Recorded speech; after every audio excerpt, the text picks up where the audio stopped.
Macho, macho. Yun, ngayong umaga mga kosa, yung mga nabubulok na dahon, lagay dito na yung plano. Sabi ko kasi dito ilagay. Yan. Tapos ang plano namin, napag-usapan namin ni Auntie Ana, bibili na ako ng lupa dun sa may farmer dito nagbebenta. So yan. So hindi mo nagagalawin tong raised bed na to. Lalagay muna tayo dyan ng mga nabubulok.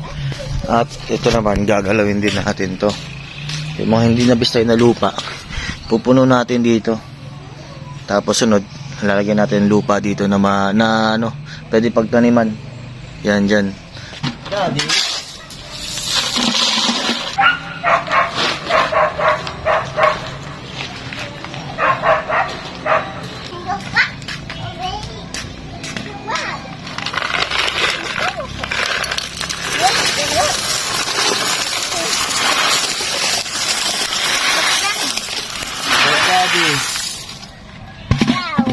Ayan, nakaisang ano na tayo.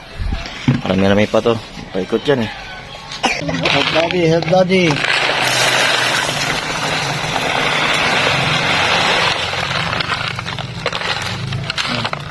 Oh yan. Ito.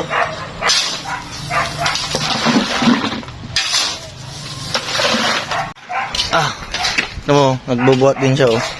Tingin na sandok mama para kay Ice.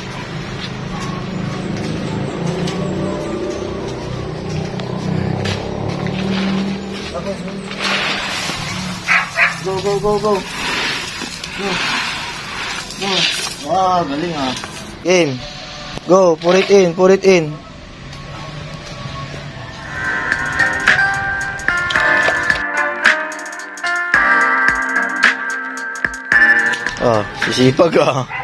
Sisipag ah, go. Galing naman. Galing ni kuya. Go, kuya.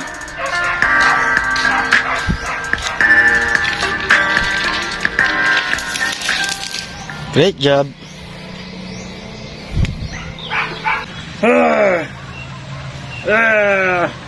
Macho. Go. Yan. Great job.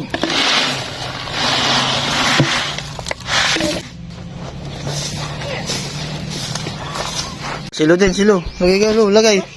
Wow, sipag.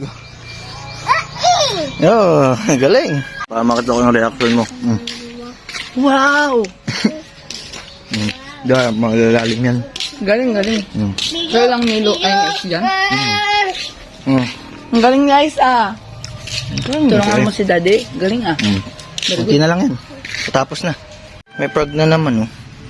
Uy, frog. Yan. Para makalabas ka. Okay. Yun, update mga kawasa ito. Tapos ko napalibutan to. Nabasa ako na rin ng tubig. Tapos yung hollow blocks natin, yung raised bed, nagyan ko ng lupa sa gilid saka sa loob para tumibay siya. Tapos binasa ko na rin para tumigas yung lupa. Tingnan natin ulit kung ano magagawa kasi may iba na akong gagawin bukod dito. So boy tayo dyan. Gawa ng gawa para may mababalikan.